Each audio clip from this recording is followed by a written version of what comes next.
Thank you again for joining us. My name is Deb Peterman. I am a sibling to a man with developmental disability who has passed away, but he has been one of my best teachers in life. He never spoke a word in his life, but I always say his life speaks volumes. So I work for the Center for Disability Empowerment, and I'll touch on that in a few seconds. But on the right part of your screen, you'll see a large, round, colorful circle with multiple different words to it. And this is all part of the Charting the Life course. I don't know where everyone's from. We'll look at the chat and see where everybody's from. But this has been impacting Ohio for at least 2 years, maybe more, I'm not sure. This is part of a grant from the Ohio Department of Developmental Disabilities. And the grant is called the Ohio Family Network. The Ohio Family Network is being run by 5 agencies in Ohio covering 17 counties. We began just before COVID, and we are in the second part of it. So the Ohio Family Network is about helping families get connected with each other, with their immediate community, with their families, and with the community at large. So I'm going to go ahead and click on to the next one and talk about the Center for Disability Empowerment, who we are and what we do. It's very interesting. Our mission is very close to Charting the Life course. The Center for Disability Empowerment is a 501c3 non-residential Center for Independent Living, or other people know as CIL, C-I-L. It's driven by choice and direction of people with disabilities. So some of you are familiar with person-centered planning. All right, so our mission at FAAIDD is to provide supports and resources for people with disabilities in order for them to be participants and contributors in their communities as they live, learn, worship, work, and play alongside people without disabilities. We are federally mandated to offer 5 core services. One is information referral. If we don't know, we'll find out. We offer independent living skills and development, peer support and systems support, advocacy, whether it's self or systems, transition for youth from ages 14 to 24, and transitions for nursing homes, helping people get out of nursing homes. So what I'm showing you now is tonight is our third part of this series. They all kind of support each other, but not necessarily do you have to watch them all, although I highly recommend that you do. But tonight we're talking about the sandwich generation. Adults juggling the caregiving of aging parents, their own children, as well as their brothers and sisters with disabilities. Our speaker is Sarah Hall. All right, and next week we will be talking about sibling support for kids and teenagers with brothers and sisters with disability. We will have, our presenter will be the executive director of the Ohio SIBS, and she is on this call tonight. So we'll probably mention this at the end. Oops. All right, so this is our key presenter. I'll just go through the slide and then I will stop sharing my screen and she would take it from here. Sarah Hall is a sibling, and I was just telling her it was wonderful to see so much of her bio. There's a lot of emphasis on people with IDD retiring, and what are the next steps, as well as working with youth in diverse communities. She is a research associate at the University of Minnesota's Institute on Community Integration. She's part of the fellow of the American Association on Intellectual and Developmental Disabilities. She's served on the board of directors for Ohio SIBS, and she, again, is a sibling to an older brother with multiple disabilities. So Sarah, I'm going to stop sharing my screen and let you take it away. Great, thank you. Mm-hmm. Okay, and I'm gonna. There we go. All right, well, Thank you, everyone, for joining us tonight. I hope you're having a good evening. And maybe you have some treats and sandwiches while we talk about the sandwich generation. All right. First, a little bit about myself. You've heard some of my professional things that I do now. I was a professor at Ashland University in Ohio for many years, 7 or 9, I forget how many. I was a high school teacher in special education for a few years. I've worked in group homes for a little bit, and I even helped start a friendship ministries program at one of my churches that I was at back when I lived in Nebraska. And so I've had a lot of different experiences and perspectives, but of course it all kind of starts out with my family. So in my immediate family, I have 2 brothers. There's Tyler and Charlie, and I say it, Tyler's about 1.5 years older than I am. Charlie is the one in the picture here. He's about 5 years older than I am. So he is about 48 right now. And you can see in the picture, my daughter, Elizabeth, that was about 1.5 years ago. She's almost 3 now. But I was kind of born into this field in a way. And I've known, Charlie, he's very tall. He was adopted when he was a baby. And so he is way taller than the rest of us. He is very right-handed. He has cerebral palsy. And so his left side is a little weaker. He has autism, Down syndrome, more significant intellectual disability. I tell that to you all because you understand, and you understand that it's not all of who he is. He's very empathetic. He's the type of person, if he hears a baby cry, he gets upset, and he starts to kind of like rock and repeat his sayings until that baby feels a little better. He loves rocking anyways. He's very stubborn. I think that's a family characteristic.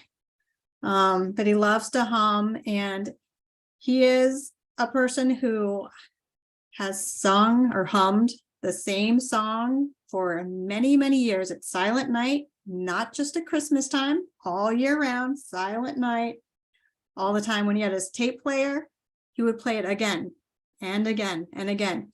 And actually, I kind of still love that song. So somehow it all worked out. He went to a separate school when he was younger, but when we went to junior high and high school, he was in the same school as my other brother and I, but he was, of course, in the other wing at the time. Now he lives in a group home in Nebraska, so an apartment with 2 other men about his age, and he goes to day services and does a little volunteering as well. So I just wanted to let you know a little bit about where I come from, and so you'll kind of know my perspectives when I'm talking about this. Now, we know the importance of siblings, but it's good to share this with others, especially since they don't always realize that we have the longest life relationship with our sibling, and that we can provide a continuum of supports. We don't have to. My other brother, Tyler, he is not as involved as I am, and I am not as involved as probably many of you are, and that's okay. But we can provide a whole lot of different supports that we'll talk about in a little bit. And related to this, we are the current or next generation of caregivers and advocates for our siblings. Now, even at a young age, siblings, they anticipate having a key role in their brother or sister's life.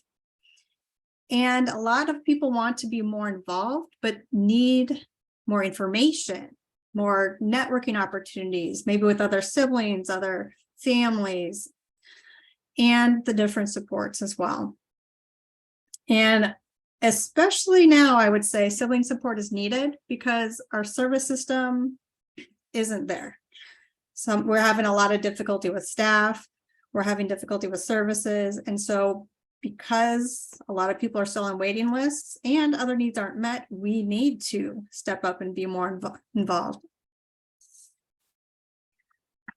So going into, first, we're going to kind of look at adult relationships, the roles we have, and then really get into more of that sandwich generation information as well. So this comes from a study from a colleague, Zach and I, where we looked at the relationship and looked at the closeness, the emotional impact we feel. And a lot of siblings, about 44%, always felt a close relationship with their sibling with a disability. 22% were not close. And like I said before, that's okay. Some siblings just aren't close.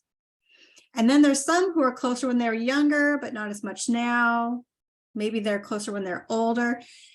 And we all kind of go through those phases with, a lot of times it's you're closer when you're younger because you live together. Some people go to college or start their job or family, and they might be not as close. But then around this time where you might become more close because you're starting to take care of your parents, you're starting to maybe take care of your siblings more. And so it kind of varies throughout the lifespan. And of course, sometimes we feel a lot of guilt, but then there's a lot of joy with that as well.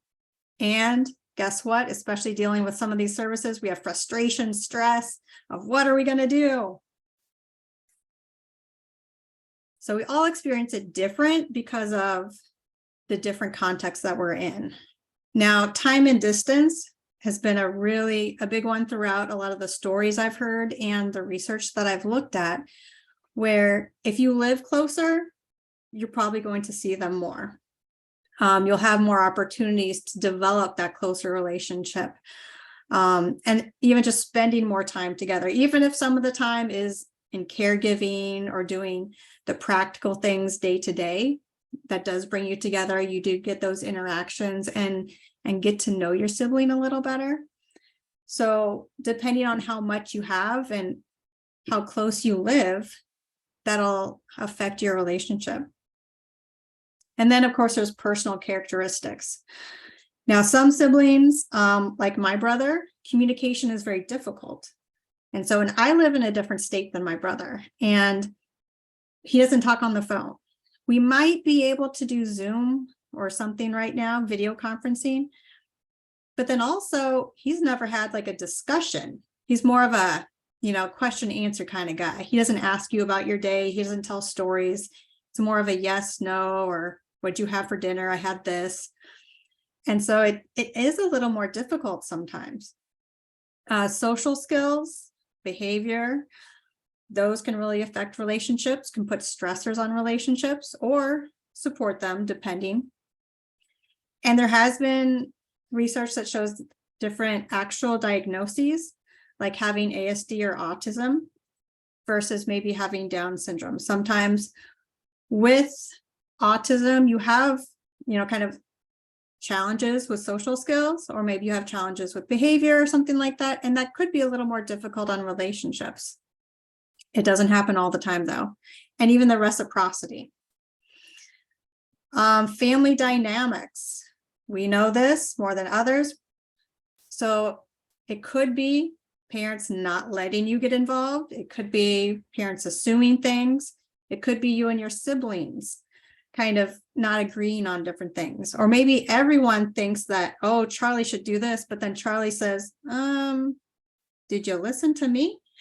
What about my input? I'm thinking something completely different. And so it kind of depends on the page we're on and kind of what we're thinking about for the future as well.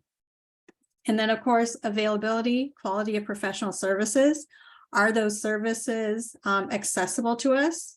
Are they adequate? Do they fit our needs? Do they, are they good for the different cultures we have? Is it going to support my brother when he goes to church? Are they going to serve food, at his group home that he can have? And so all of those are affecting the relationship. So the roles of siblings, and this is where the roles might be changing a little bit in the sandwich generation. You might have some of the same ones, but they might intensify a little more, or you might pick up different roles. So throughout the lifespan, these are kind of some of the main roles, and there's more, of course. But you start out kind of as playmates and friends, and then also some people continue, some people don't, and that's okay. being different role models or a teacher, being that confidant, that reciprocity, supporting each other. A lot of siblings are protectors. You start as a child, say, oh, no, you don't say that about my brother. And then it goes throughout the lifespan, right? People look at you weird, people say something, and you're the one protecting. Or maybe services say that they can't have something and you need to step in and advocate and protect. I think advocacy is one that once you start getting more responsibilities, that one changes a little bit. And even with caregiver, I think especially with the sandwich generation, the type of care we provide is different. There's also leisure support. So you think about vacations or just the day-to-day things. What are they doing on the weekend? And an advisor. Some of us become guardians. Some of us are just supporters with decision-making. And we coordinate a lot of things. So we might not be the official paid coordinator, but there's a lot of coordination that goes on. Now, this was taken from a study that we did a few years ago with people who had more significant disabilities and also with mild, moderate. And so you can see the numbers there, but you can kind of see the numbers with friend, advocate, caregiver. A lot of them are similar. The some that are a little different, like leisure planner. Sometimes we plan more for our siblings who have more significant needs. We might be a guardian more for those who have more significant needs. And so this just gives you an idea of where we're at as siblings. Now, one thing that I thought was interesting and that really pertains to when we're making these life changes, we did a study with 9 adults across 3 different states with intellectual and developmental disabilities and looking at the sibling pair, how they made decisions about the person with the disability's life. And it was interesting that the major decisions were made for 7 of the adults and by 2 of the adults. Now they had input, but it was interesting that and it wasn't just, of course, the siblings, because the sibling and the parent were working together and they knew the options more. And a lot of times they would make plans and then they would kind of almost convince their sibling that, this is probably the best thing for you. But they were the ones who initially kind of made those decisions. Okay, can I ask you a question? I hate to interrupt you. On that number 1, major decisions were made for 7 adults and by 2 adults. I don't know, maybe it's the way I'm seeing it. I'm not processing it. So you're saying that, can you rephrase that sentence? Yeah, and so decisions about where to live, who to live with, where to work, if you should move or not. So those big life decisions, the siblings and parents tended to make those decisions. Maybe they had input from the person with a disability, or maybe they said, well, these are the options and this is the best option for them. And so we're going to talk to them about it. But ultimately, it was the parent and the sibling who made those decisions. Thank you. Mm-hmm. And of course, this was a smaller study, but it was interesting to really dive in deeper to it. And 2 of the adults, I mean, during one of the interviews, one adult was like, I think I want to work at this one place. It was actually a gas station. And so the sibling said, what? Okay, well, let's look into that. Let's talk to my friend and see what we can do. And so there are both ends of the spectrum there, but it's interesting when I'm thinking about going into this sandwich generation of, I need to make sure that my sibling has a choice, a more informed choice, because sometimes we give choices, we've already narrowed it down. But what would they really want? And how can we make sure that they know their options and that their voice is heard? Because most of them made their own decisions. Actually, all of these in the study made their own decisions about daily choices, their activities they would do, what they would eat and where, and all that kind of stuff. But when we're looking at the sandwich generation, we might have people moving from the parents' house somewhere else so that others can care for them or that they can be more independent. Now, siblings tended to have higher expectations for their brothers or sisters with disabilities. And so they were more kind of pushing them, like, you can do this, you can be more independent. If you want to move out, you can. And so supporting that. And the siblings did advocate within the family. They advised the parents, they talked about things, they attended the ISP meeting, the individual service plan meeting, to make sure that the voice was heard and that all the options were talked about. And they also really valued self-advocacy. Even during the interviews, the sibling would say, well, you tell her, you say this, what do you think? And they'll know the answer sometimes, but they will still encourage the person with the disability to speak up for themselves. So one thing is like supported decision-making, where you're helping them make decisions. That's something that's really important to a lot of families. Okay, so a lot of adult siblings were worrying about the future and our responsibilities. Sometimes we're unsure about financial planning. I might say more than not. And there's conflicting family perspectives about future planning. Now, in my life, it took a long time to really get to the point where we talked about it. I kind of dropped the hint. I talked a little bit about something. It took about 10 years to really get things more in place, and that's okay. All right. So we are talking about the sandwich generation, which is compound caregiving, but acknowledging, what are the different types out there? There's a non-caregiver. So maybe I'm on my own. I don't provide care to my sibling or a child or a parent. Maybe I'm a single caregiver.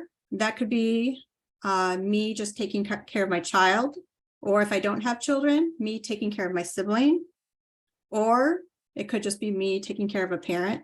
So just one person. And then you have compound caregiving, where it's at least two different people. So you might have a child and a sibling. And then you get into that club sandwich generation, where they don't talk about it a lot in the research because it's very specific towards siblings, because we take care of children, we take care of our siblings, and then we also take care of our parents or something. So it could be like an aunt or uncle or something like that. But there's 3 layers of this huge club sandwich that we have to juggle at one time. And that is a lot of work. So just acknowledging that in and of itself is a step, but it's something that you need to look at, where are we at? What support do we need? And how can we make that happen? So when we're talking about the club sandwich, this is what I was just talking about. It is a form of compound caregiving. And so you'll see that, if you're looking at research, they call it compound caregiving because you're compounded together. There's a delicious sandwich for tonight. Now, looking into the sandwich generation, where a lot of the responsibility for, caregiving or just advocating for our siblings or just being that extra support is starting to transition from parents to siblings, along with the other things we do. I'm kind of focusing on the sibling one right now. We did a study in New York State and looked at the consumer-directed supports and their plans, their sustainability plan of when the parents weren't able to do it anymore. What was the plan? We found out they are often just incomplete plans. A lot of times it's that they had people in place, but they didn't really have a specific plan. Well, Sarah will be the one. Well, do you have stuff ready for her? Does she know what's going on? Do you have a plan for, where Charlie would live? No, we don't have that yet, but don't worry about it. We don't need to talk about that yet. but Sarah will do it. Or it's the other way around, where they have a plan, like they have the paperwork together, they have everything together, but they don't have people. So like, oh, I'm not sure, maybe Sarah's going to college and she can't do it right now. Sarah has a family, or we just don't want to bother Sarah. A lot of times the parents didn't want to put the burden on the siblings, and so they didn't prepare the sibling for that transition, when actually the sibling was the one to take over. And maybe it's the sibling didn't provide caregiving, because maybe that was a service provider, or the person was independent enough to do it themselves, but there was the paperwork, the coordination, the planning, and all of that transition didn't happen. It was just a sudden, oh no, what do we do? And so we found it was really difficult for them to select that next natural support. They were kind of they didn't want to put the burden on others. And they also thought a team approach might be needed to cover the different responsibilities. Some of the parents, they worked part-time, or they were retired, and so they had additional hours in their day to put in the work of coordinating these things, where the sibling might not. And so siblings might have to share the load between maybe siblings, or a sibling and service providers, or other advocates for the person. So plans are often a work in progress in this time of their life. And of course, the main concerns were letting go, right? So parents, they just had a hard time letting go. Selecting that next person, whether it be one person or a team of people, and then preparing for the unknown. And that was on both sides. It's the parents weren't sure what was going to happen. Siblings weren't sure, they didn't have all the information, or they didn't quite know what was going to go on. And then throughout this, sustaining services and supports. So this really, with the consumer directed supports, this was, how are we going to make sure it continues? Because we're in charge of hiring, of training, of scheduling, of doing all of that. How can we continue that and let them have that life that they choose? And one thing that I think sometimes we forget about in the busyness of trying to get our ducks in order, of trying to get that paperwork in order, is that emotional impact. When we are in that sandwich generation, and our siblings with disabilities, their lives are changing, maybe they have to move, and it could be the time where we lose a parent. And so they're going through that grieving process, and allowing people to have that time and grieving process to kind of have that closure, to have that connection with family, to be a part of it all. And so that is one thing that sometimes we've glossed over because we're trying to get our paperwork done. But as siblings, we know that this is important, making sure that the quality of life of our siblings is set up, and that we are supporting their emotional life as well. I just wanted to share one resource that some of you might know about. This has been out for a while, the Sibling Survival Guide. It has great information about life decisions, caring for multiple generations, aging, disability, taking care of yourself, very important, getting services, and future planning. So when we're talking about this life change, this is a really good resource. There's other ones out there as well. Speaking of other good resources, Charting the Life course has many great ideas. I think when we're going through these changes, I look at the quick guides a lot. There's one for adulthood and one for aging. And that life trajectory is really helpful in planning for it. And so these quick guides gives you like ideas like, oh, what would I plan for? What should I be thinking about? Well, they just kind of have those ideas of, what about this? What about this in different life domains that you can see here. So that it kind of simplifies it a little bit and kind of makes you feel a little more relaxed because you are covering some of these different areas. So looking at who are these sibling caregivers, they are more likely to be women. They're more likely to be Black, older, and less educated. That's not everyone. We have people all over the spectrum, but from a large research study in 2016, so it might have changed by now, that's more of who they tended to be. They were less likely to be white, less likely to have good health, or have ever been married. So these are just interesting things. And I think you will see that some of our culture, of the main culture in the States, we use supports more often. And so some of our siblings are maybe supported in a group home or an apartment with supports, or they have other day supports as well. And moderate material hardship is pervasive, though the levels of extreme material hardship were not greater than in the general population. So we got that going for us. So currently, caregiving was associated with the quality of the relationship, associated with advocacy, future planning, maladaptive behavior, so challenging behaviors of people with disability, and the family size. And so more caregiving was provided for those characteristics. It was interesting to learn that the current caregivers, the sibling caregivers, decreased with greater parent caregiving abilities and functional abilities of the people with IDD. So the more that parents were able to provide care, the more that people with disabilities were able to do things on their own, the less the siblings did. And so I think that's kind of reflected in the last one too. So it just kind of gives you an idea of who kind of falls into this category.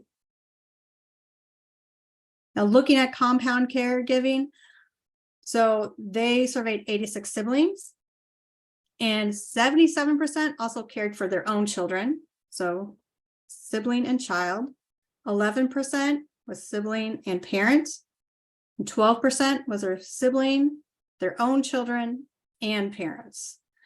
So of that sample, only 12% were like that club sandwich generation, but we all might touch on that at different points. You know how caregiving isn't a start and stop. It's not a specific amount of time. You can provide care for like a child, and it might overlap with a sibling at one point in your life. Later on, you might have sibling and a parent. And then in the middle somewhere, you might have that club sandwich.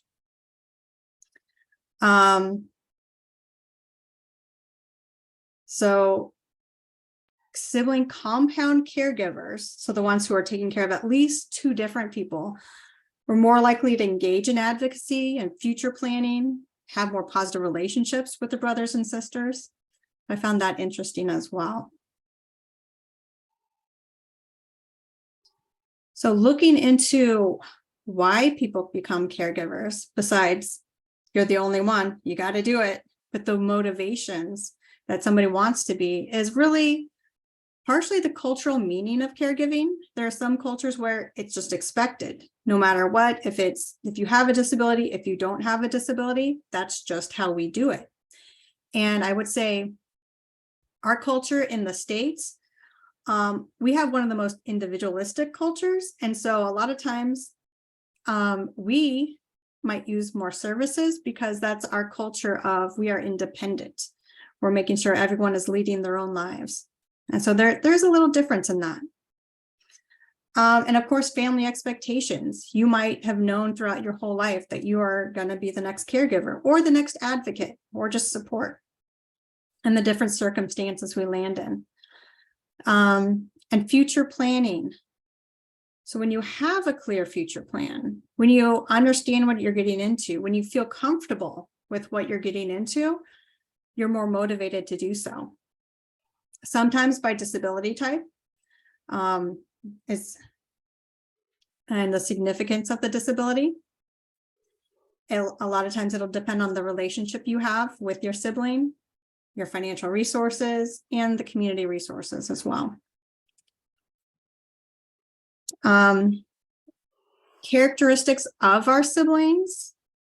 can be motivation. So the age and life stage of what you're in. And so at this point, when we are in that sandwich generation, we're a little older.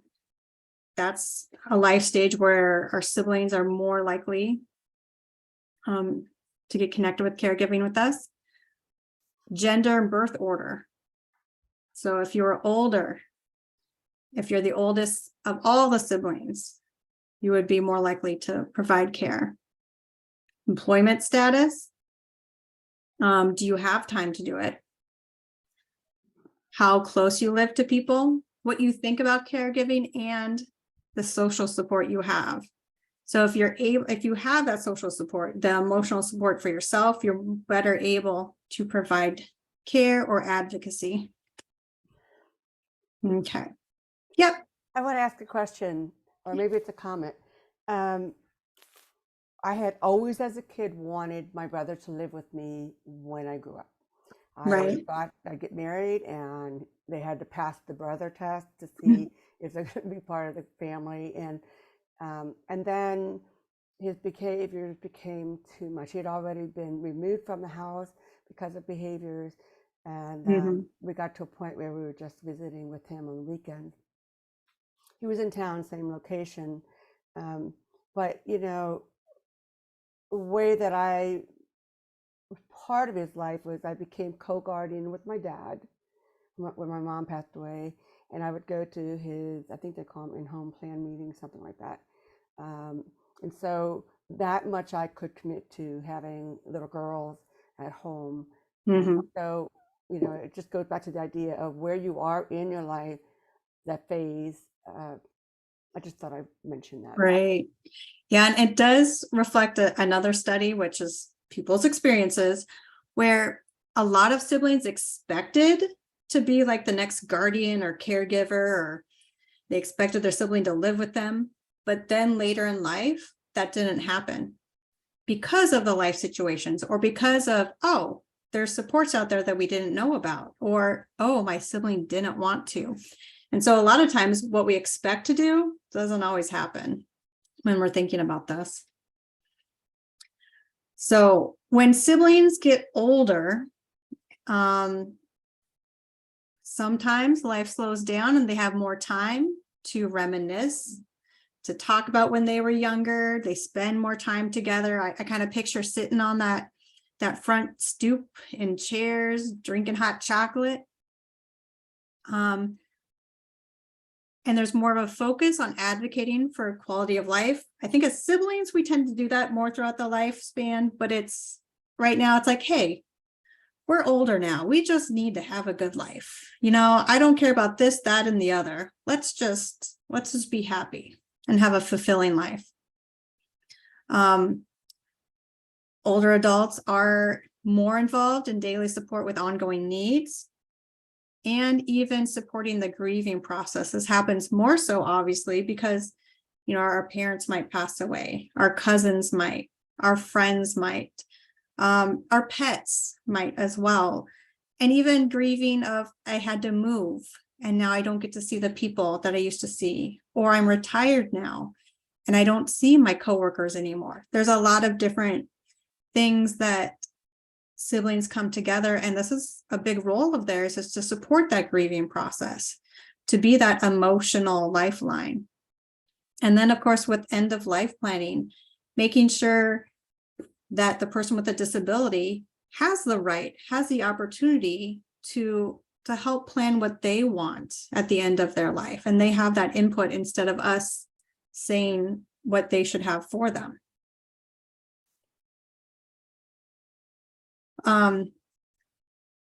Thinking more of retirement, and this could be retirement from like a community job or a workshop, something at a disability provider, any kind of retirement.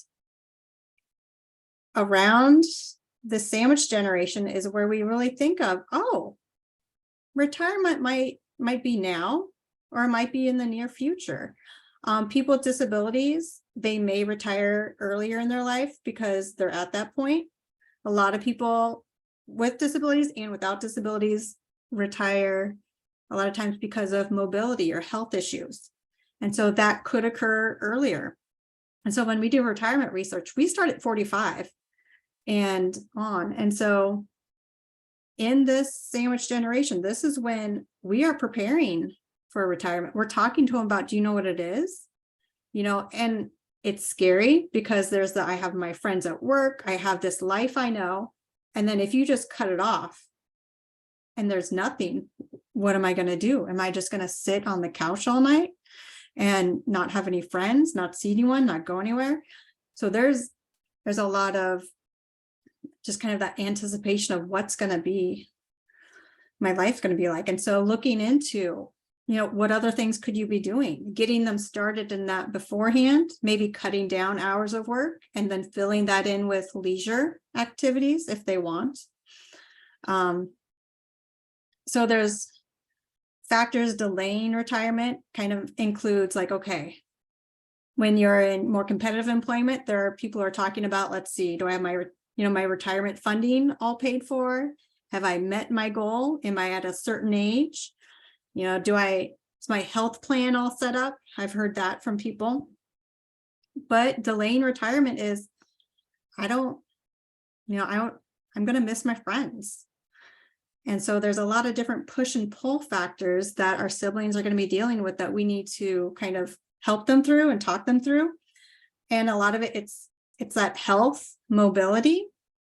It's maybe they're starting to get tired more at their job. Maybe they're kind of falling asleep a little bit, or they wish they could have a nap. And maybe it's just that desire pulling them towards retirement of, I want to just do whatever I want. I don't want to be told what to do all day. I want to sleep in. I want to go to the store. I want to, go get coffee. So that adjustment to retirement, we found that it took a few years for people. Like that first year when we talked to people, they kind of wanted to go back to work because they weren't quite ready. They weren't emotionally prepared. And they just said, work, I love work. I want to see my friends. And so we would be helping them adjust and to get them involved in activities, to get them connected to people. So that's one thing that we need to prepare for as siblings. There is a great guide. It's a book, it's an ebook. You can find ideas from it in the literature, but this resource is called Transition to Retirement. It was done in Australia, and it kind of walks people through how to support people from awareness of retirement, like, oh, that's what it is. Having peer role models, so having people talk about their experience of retirement, what they plan to do, and positive messages about it. And then how to just determine when is a good time to retire. Is it an age, or is it just, I say retirement indicators here, but are they ready? And looking into mainstream community groups, if they're used to working in the community, they want to probably leisure in the community. They want to have social activities in the community. So connecting them to those one person at a time was really important. And this resource kind of walks you through how to do that. So speaking of this time, I was talking about how there's a lot of different things that could be happening where they're going through this grief process. This is a wonderful resource about talking end of life. It was created a lot for direct support providers, so the staff who support our siblings, but it also is for people who are family members to say, how can we support them? And it has short videos, like less than a minute, that our siblings could watch to learn more about, what does it mean to die? What is death? What is loss? And, how can we get through this grief? And so it's how to teach people, but then it's also for people with disabilities about what does this mean? And so that would be one that, and we'll share this PowerPoint with you, but I think this is a good resource to explore. Okay. So looking over choice and control, siblings compared to like parents were less likely to have the choice and control over services and resources than their parents, even if they were the primary caregiver.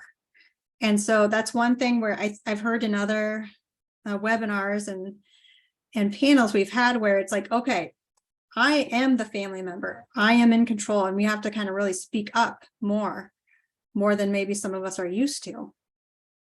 And in this, that showed that they were less likely to choose a case manager, an actual service provider, less likely to manage support workers or decide how the money was spent. And so sometimes they didn't have as much control. And so that's something where we can learn a little more about it and say, is this right for my brother or sister? Because this is happening right now. Yep. Quick question or comment. Mhm. I hear more often than not, that siblings are not considered part of the family. It's like family leave, that kind of stuff. And Right. I think we siblings need to really advocate that we're part of the family, and using a lot of the points that are mentioned in this webinar. But sometimes we're just not included in what's going on. Right. And also, even if we aren't, a named guardian or a legal representative or anything like that, our brother or sister can ask to have us there. So we can be in planning meetings, we can help make decisions, we can help them day to day.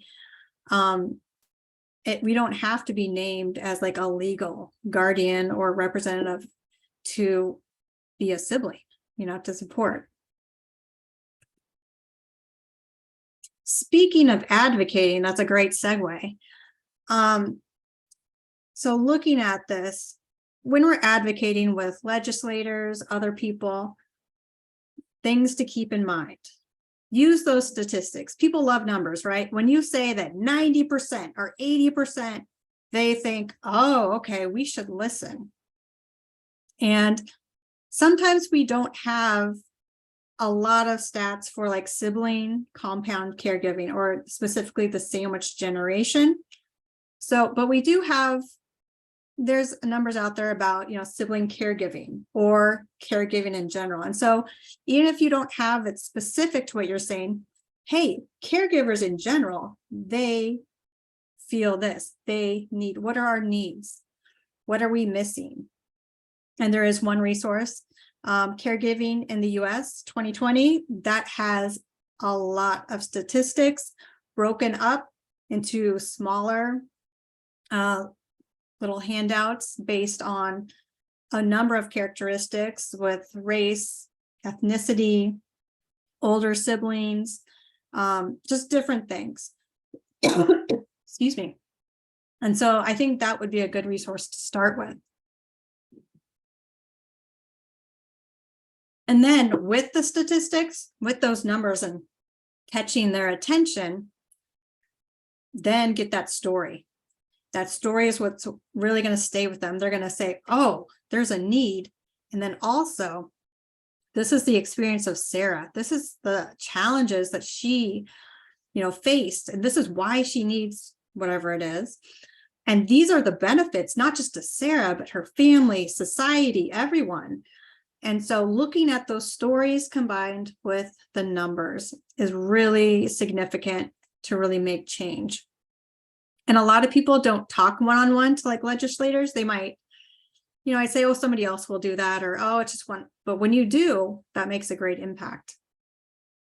And so personal stories, and we will share this, so you will have like some different references that you can use for things. But it's just, again and again, we need to keep advocating. And so it's just kind of a part of, if you can get your network to advocate for things as well, such as family medical leave. And I think, yep, I had some other things here. So having more flexible regulations for some things like Family Medical Leave Act or FMLA, or even, okay, sorry, I put the acronym. It's the Lifespan Respite Care Reauthorization Act. And so making sure that it's flexible enough that siblings can be a part of it and that it fits our lives as well. Excuse me. And also having training and support for the different life stages. So we're talking about the sandwich generation. We're doing a lot of life changes here. And looking at when we go from like not being a caregiver to being a caregiver to preparing for that, and then having compound caregiving responsibilities, what's the different training that we can have? I mean, when you're juggling different things, there's different things you might need to be thinking about, along with having coping skills, communicating with your family, and future planning. Oh, that future planning. I say start with little conversations young, and just keep going with those little conversations until it builds up to whatever it needs to be. But then also collaborating with professionals. How can we do that as siblings? And navigating the system, making sure that it's in a format that we can learn from. And so we need to advocate for training for us, or for like the parent training to be also offered to us as well. Siblings need respite care, and siblings also need more training on different ways to advocate, whether it be just for our sibling or for people with disabilities in general. And so these are the things that we can advocate for, that we can ask for not just legislators, but, disability providers, associations, anyone who kind of supports people with disabilities and their families. All right. So thank you. I see we have a lot of comments in the chat. I haven't been able to see them yet, but I'm so glad you guys have been chatting along. And I'm going to stop sharing so that we can start having more of a discussion. There we go. All right, let me get everybody. How do you do that? How do we get everyone showing? I see everyone. I think. By removing the pins, I think that's how we do it. Yes. All right, give me one moment. Speaker gallery view. Gallery. Okay. Yeah, there we go. Right. All right. So if you want, we'd love to see your faces. We've been, talking to you in a different way. So Sarah, we had at least 4 siblings, 4 people that find themselves in the sandwich generation. We have one family where her elderly mother, lives with her as well as her 24-year-old son. And I want to just say one thing before everyone like goes away. I am going to list the survey in here. It would be really helpful if you could fill that out for us, just to continue to grant. But go ahead and ask questions. Anyone have questions or responses? I will say I'm looking to the chat now. And Jill, you were saying letting go is so difficult for us parents. I get that. I think it's difficult for siblings too. We talk about it with parents more, but I get it. Yeah, it's hard to trust others, especially like with me, with staff, like when they don't know Charlie that well. Like, you need to be with Charlie for 10 years, then we'll talk. Oh, there's so many times you want to say that, right? I know him.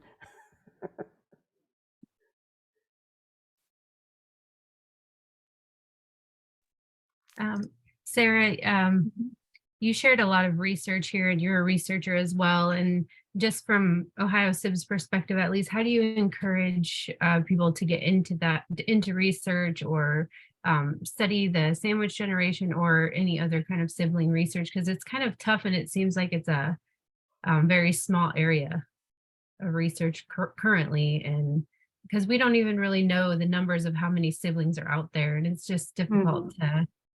We're going to try to figure that out, but that's a good question, because I didn't go into it at first because I thought, it's that whole, you're not supposed to focus on yourself. You're supposed to focus on your brother or sister with a disability, right?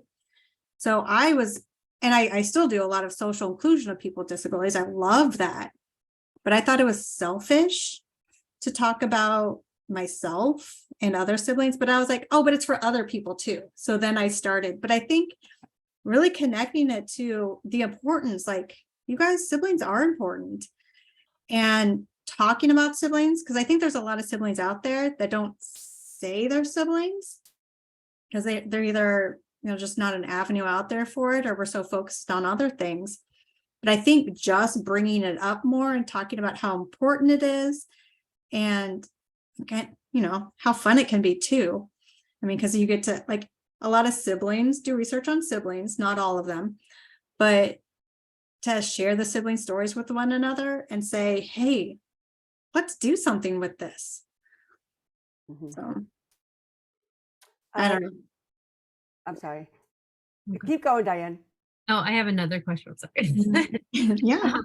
So how, like, we talked about kind of how the difficulty for parents, and I'm having that issue as well with my parents in Mhm. trying to future plan. It's just hard to talk about for my parents. They don't they're avoiding it at all costs, Right. because they just think it's all going to work out and the county board is just going to take care of it. But um like, how do you, what do you think is the best resource for trying to convince parents, if you have one? I know that that's a loaded question, but For me, so off the top of my head, and I have thought about this a little bit. For me, it's not a specific resource or anything, but it is starting the conversation and having those conversations, and maybe making them more specific. Like, when I grow up, or when you aren't able to take my brother or sister to this leisure activity, I think I'd like to do that. Bringing up more specific things about what you would or would not want to do. Maybe some families expect you to live with your sibling. Bringing up, I don't think Charlie wants to live with me. I think he's doing really good. He's being very independent. Hey, look how independent he is doing this. I do think charting the life course does have some really good tools. I know I've presented like one little slide about it, but they're made by families and they are simple. And even like those guides, they're just simple. And so asking, like, in those different life domains, just talking about that, maybe just talking about one life domain over supper one time. And it doesn't have to be the whole supper, but it just gives future planning in a simple format. Like, what about spirituality? For me, like, Charlie hasn't gone to church very often now that he's with a provider and not with us. Maybe I could pick him up, and just kind of starting those conversations. I do like those guides from Charting the Life Course. Yeah, I just need to get my parents to do, like, I've looked at them a lot and I just need to get my parents involved. So Yeah, don't make it a big deal. okay. Little conversations. Okay. I was Good advice, on. thanks. I was in a Future is Now webinar last night, and they were talking about a tool. They called it Letter of Intent. Yeah. And I'm really curious what that looks like, but they're basically addressing those domains. Like, what are we going to do with housing? How are we going to do this? And they were breaking it out. I don't know if they're going to offer it again, but I'm going to check out the letter of intent. If I get a copy, I'll send all of you guys a copy of it.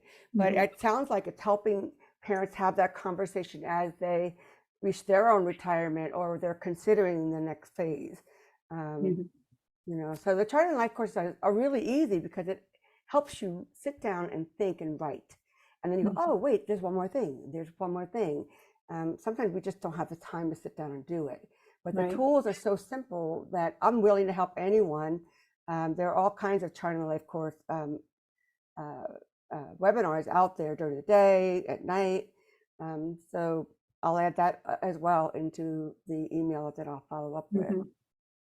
I think a letter of intent can be a very helpful tool. For my family, it was too much. Like, I was gonna like write it for my parents and be like, what do you guys think about this? You like this? But it was a little too much for me at the time because I had life going on. But I think it is a good tool to have. And so for us, it was kind of, and not like I'm done. I'm in the middle of this.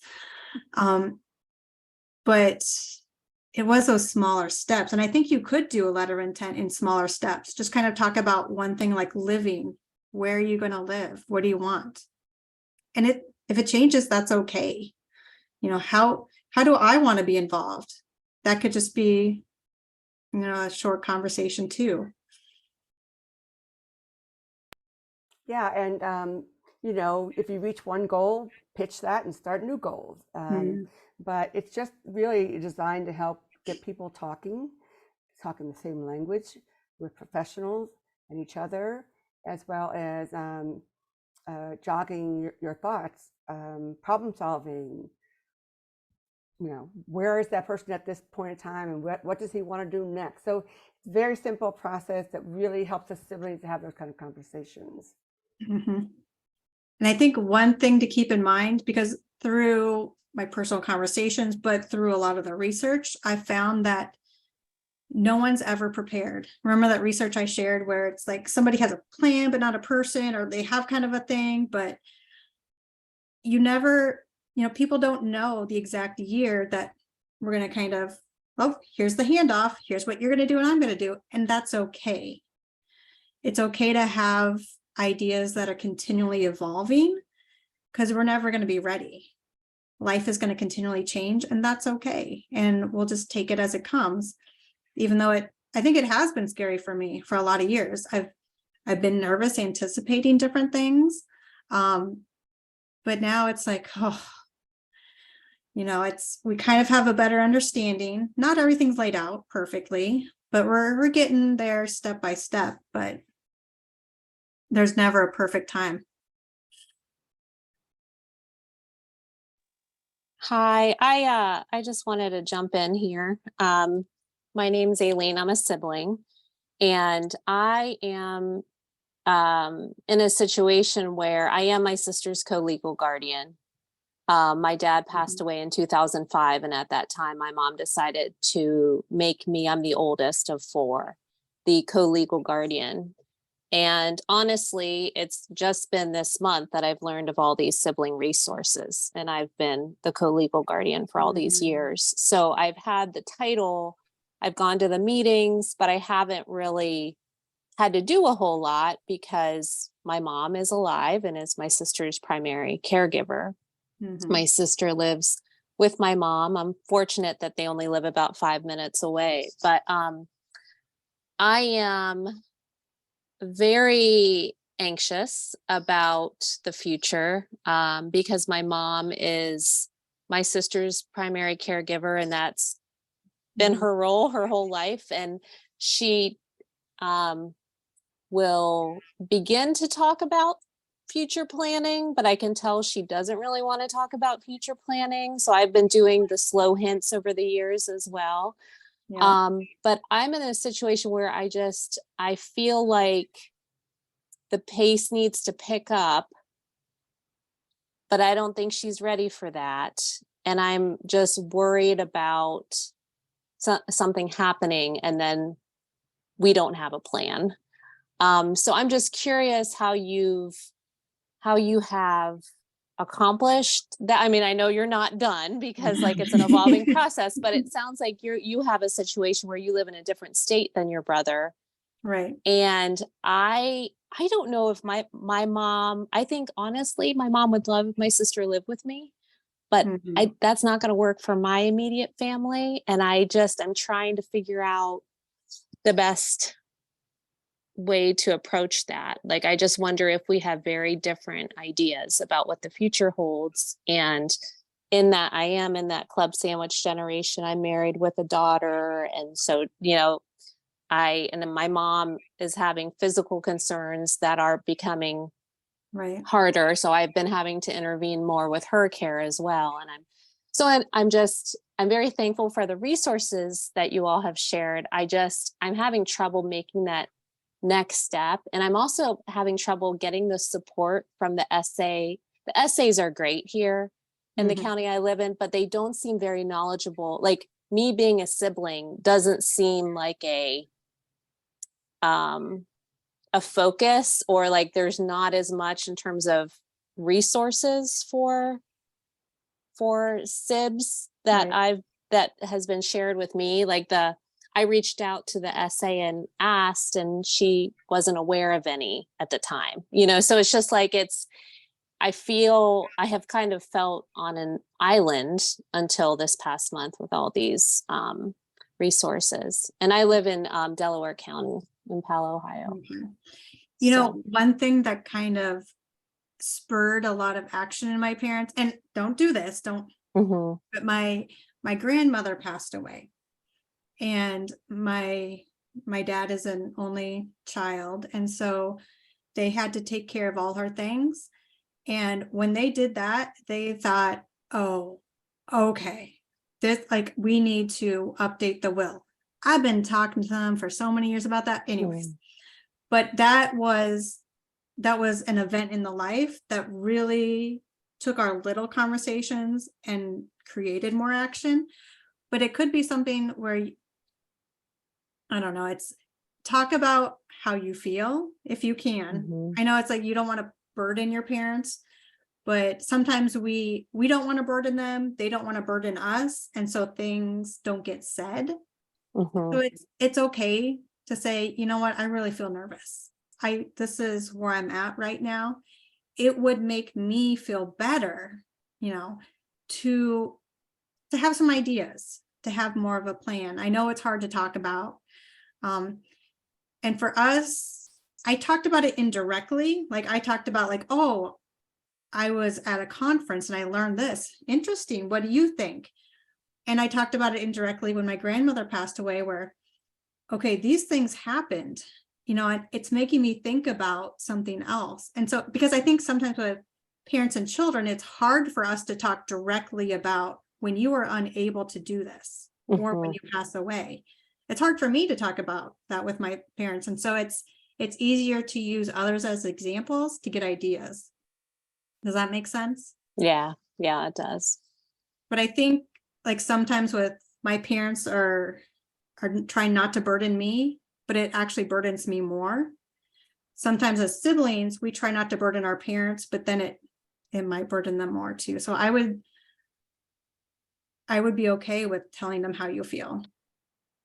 And if that's all you say that one day, just to let it set in, that's okay.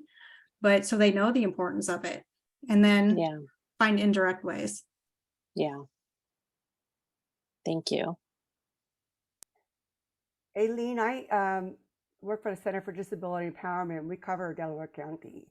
So, between myself and Diana Temple, we'll be talking next week, we'll be talking about reaching out to children and teens who are siblings of people with disability. So I don't know if you want to give that a plug right now, Diana, for your next week talk. Sure. I just wanted to share with Eileen too that I know Franklin County just started what's called the Future Is Now, and that's supposed to help their service coordinators learn more about future planning. But I agree, like the service coordinators just aren't there yet. And I'm having the same issue. It's just not really talked about in the meeting, and the meeting just doesn't plan that far in the future right now. And it's difficult as a SIB to kind of watch that and hear what they write down in those meetings. And they're it kind of feels like a ticking time bomb. Yeah. But I know that there are, they're starting, like Cincinnati has done it for a long time, and they're trying to spread that word to the service coordinators specifically. And Ohio SIBS is going to be reaching out to service coordinators this year and and having conversations about that, but it's not there yet. So I'm sorry, but it's tough.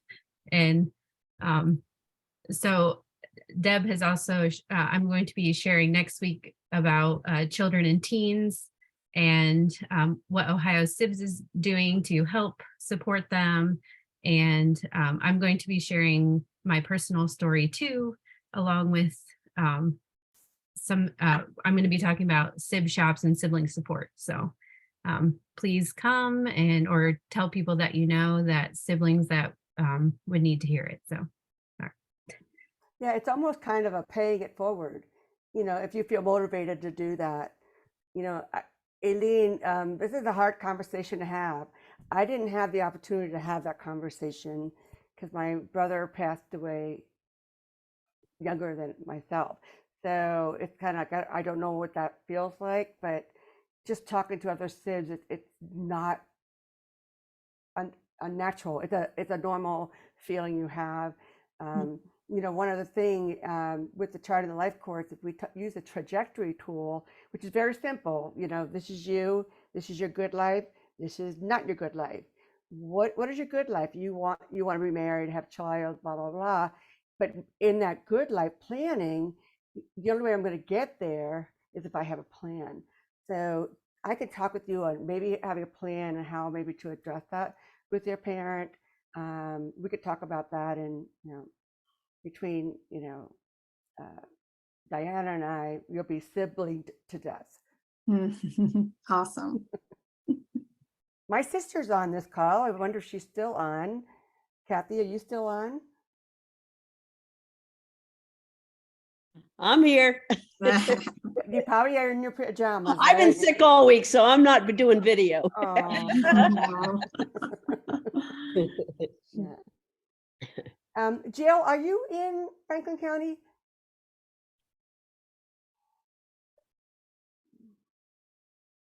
No. Lisa, are you you're in Lake County? Okay. Well, Lisa, where are you from? I'm in Washington, D.C. You where? I'm in Washington, D.C. Awesome. How'd you hear about this? It might have been on SibNet from Sibling Leadership Network. I'm actually on the board for the Sibling Leadership Network. Very good. Yeah. And let's see, Arika. Arika said she's a sibling, and I think Samantha said she was a sibling, and I'm not sure about Steve. Steve is a parent of a son with disability, and my daughter Jennifer, who was on earlier, is the sibling. Okay. So yeah, so she stayed on for most of it, but no, this is great. This helps to know what we need to do now, as what Sarah was going through. You know, the conversations that we've had, but the ones that we still have to have. So hopefully I'll make it easier, or my wife and I will make it easier for Jen as we go through with this. But thank you. This is great. Yeah, we're Great, just you're talking both about young. it. Big. Samantha, are you still here? Yep. Samantha's in Maryland. I say that wrong. Maryland, I'm sorry. And about Arika? Now, Lisa, I know you presented at the SLN conference. It's been a couple years, or maybe 3 years by now. Were you talking about advocacy there? I feel like you might have some good ideas that I didn't have. Oh, putting me on the spot here. Sorry, it's just a conversation. It was a couple of years ago. I probably did speak to advocacy a bit, because I felt like there was a point in time where I didn't have my own voice, but was trying to do things to help my brother. And I think what resonated for me to want to join you guys tonight is that, as you all have been saying, the idea of future planning and that tough conversation, it still is a challenge to figure out how to have it. And I think some of the advice that was given tonight is spot on, because I'm starting to finally, after so many years of just being in this space and wanting to, and putting and doing all of the networking, all of the different boards and that I'm a part of in the disability space, and still was having a challenge with getting my mom to understand. I feel like within the past couple of weeks, we've really been able to have some uncomfortable conversations, and some of it was not always about my brother, it was other stuff. And so when the conversations would be there about my brother, it was the other stuff that still kept the barrier there. And so I feel like we're beginning to break down some walls there. And so I'm hoping this weekend to go and look at some of her important documents and to begin the conversation of getting a trust in place for them. Because that to me is one of the biggest hurdles and burdens that I have, that if something happens with her in her home, that my brother loses his services. And so Right. I want to get that in place. I mean, her other things, the beneficiary, she's able to identify that, but the house, she just has not focused on understanding the importance of us locking down what that should look like. Right. Yeah. Wow. Well, good job making progress so far. And Yeah, starting that. it's definitely been a huge hurdle. I think some of the things that I talked about in my in that keynote was me walking away from a job I had for nearly 20 years. It was 19 years and 4 months, because my mom was about to lose her home. And I spent time, well over 6+ months of trying to help figure that out, and was ultimately able to help her repurchase her home and do all the things that were necessary. And so now, selfishly, I'm kind of carving out my own life and trying to figure out work again, and Yeah. just trying to live my best life until the other shoe drops. Right. Yeah. Well, thanks for sharing. Yeah. Thank you.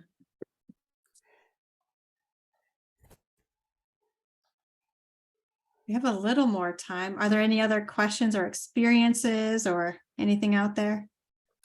I just wanted to share that Deb and I were very fortunate because our mother was very proactive.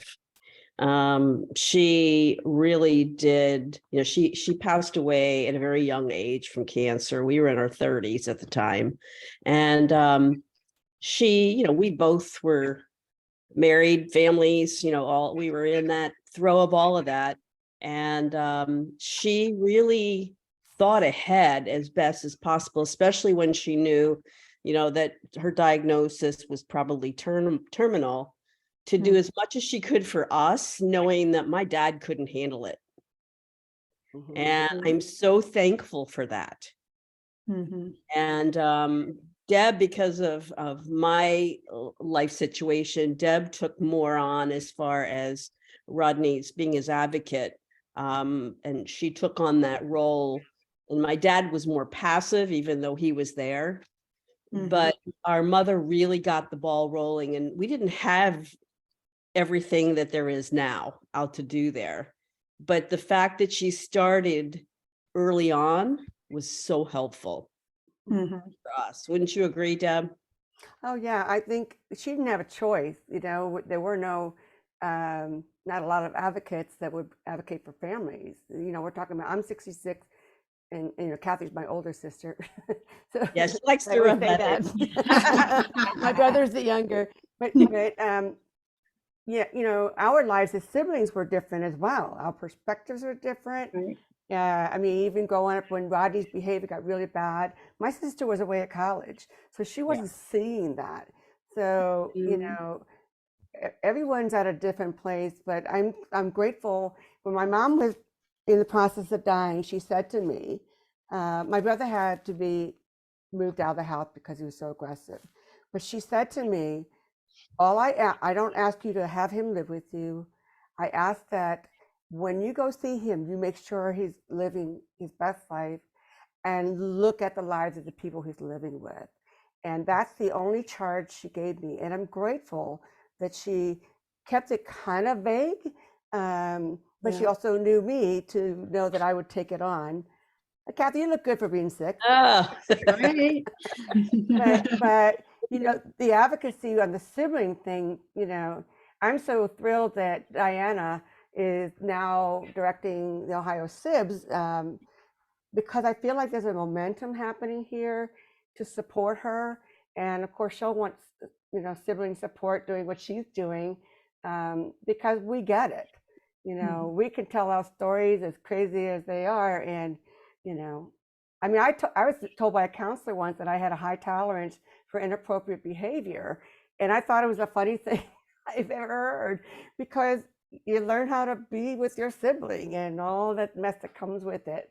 But, Kathy and I didn't have to have that conversation with my mom. But I did choose to be co-guardian with my dad because I knew he wasn't going to stay involved in any other way. right. Yeah. Yeah, I think one other thing that I've thought about is, because I do live in another state. I'm in Minnesota, Charlie's in Nebraska. And I have one of my really good friends from long ago is in Lincoln where he lives. And I do think like, and she cares about him. She doesn't know him that well, but like, you know, we're very good friends and he's my brother. So, but I kind of want to get them more connected so that, you know, if something happens at a moment's notice and I need backup. Yeah. That's kind of one thing that I'm thinking about too, is who are his other supporters? You know, my friend Jessie, she's wonderful. She would do whatever. She even knows the system a little bit. She knows that it's weird. So she would know to be like, hey, this is Charlie. He needs something. Or, you know, she would be there at a moment's notice, even if she didn't know what to do. So that's definitely one thing I've been thinking about more too.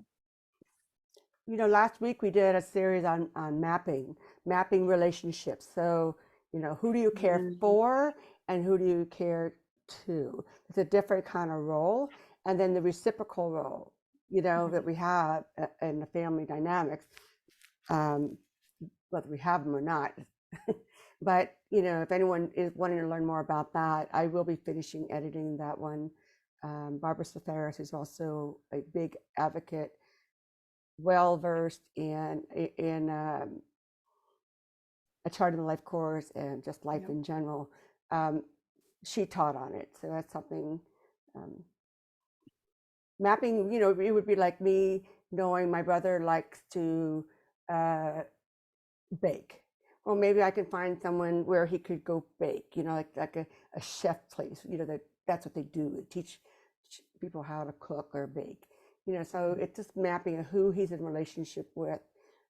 I just know as my brother got older, his world got smaller. You know, he wasn't needing entertainment. He wasn't interested in going to the pool anymore. All he wanted us to do is take him out for a burger and give him as much coffee and soda as possible.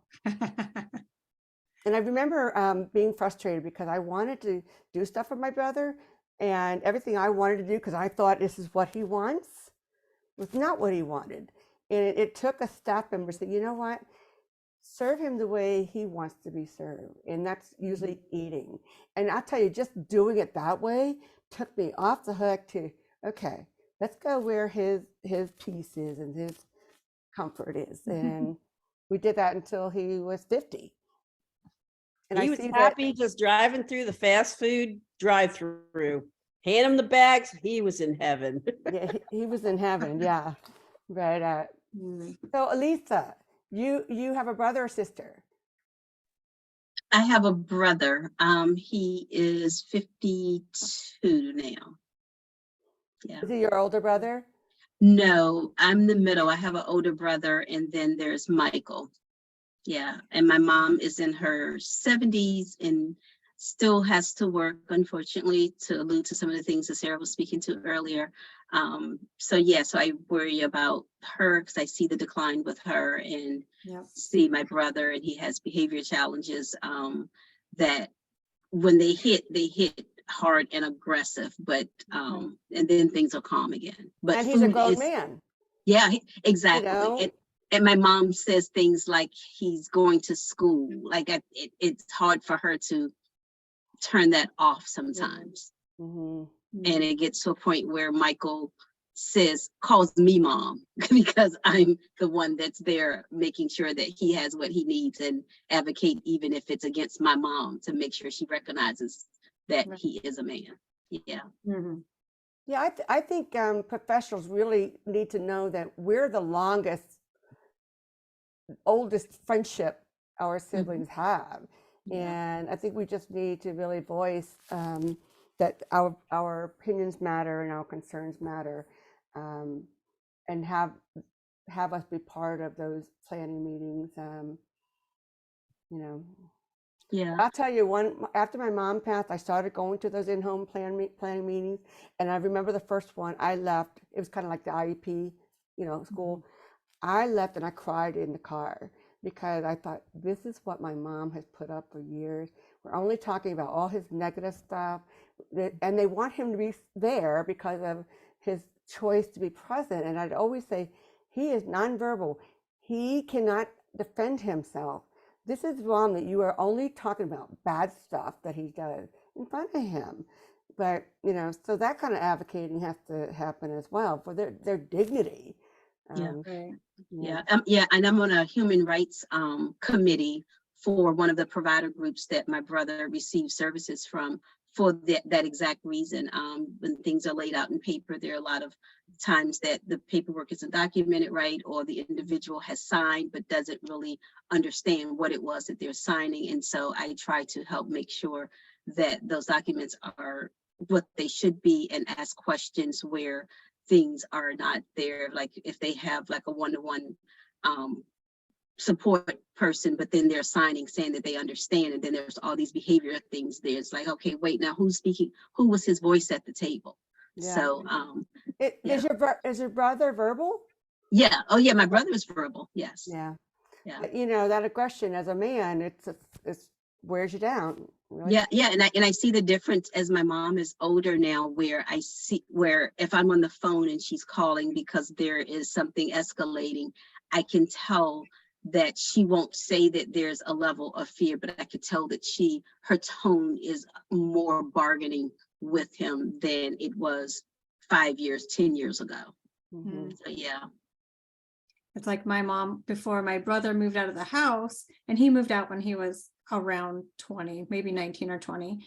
But he's taller than us, he's stronger than us. And when he gets upset, he wasn't really aggressive, but he would swing his arm and things, and it was hard.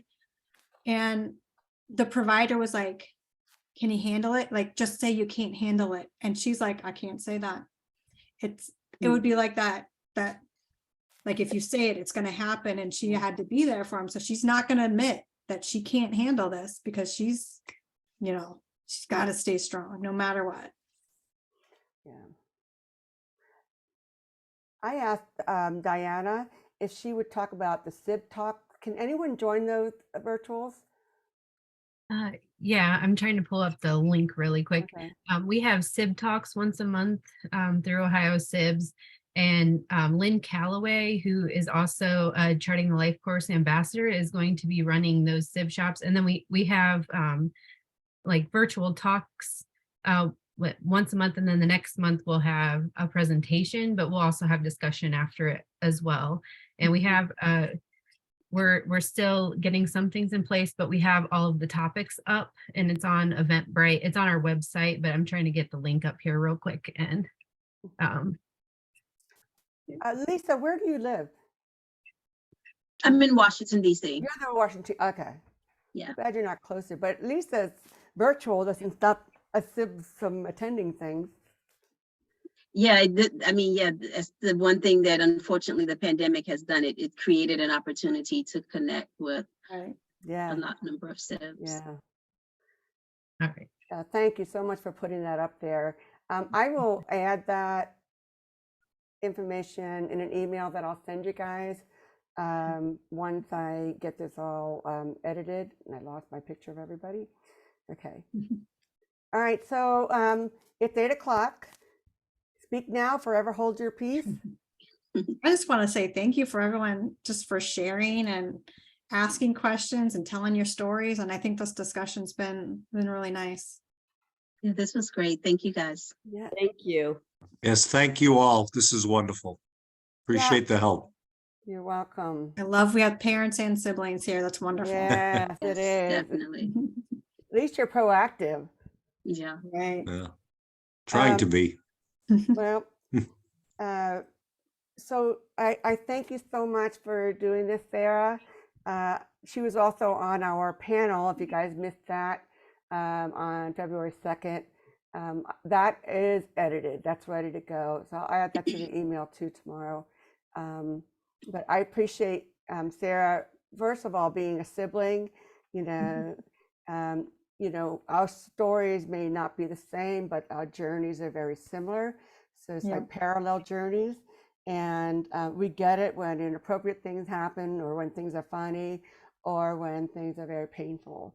And, so SibNet is a good place to go. There's also a Facebook page. I don't know if SibNet's on Facebook page. But let's stay connected, and maybe we'll see some of you guys next Thursday night. You can use the same link for that, and hopefully we'll see you then. Thank you, Same everybody. time. Thanks, Sarah. Thank you. Thank you. 6:30 Thank you. to 8 p.m. Thank you all. Okay, great. Thanks. you. Take care, everyone. Bye. Bye. Bye. Bye, Kathy.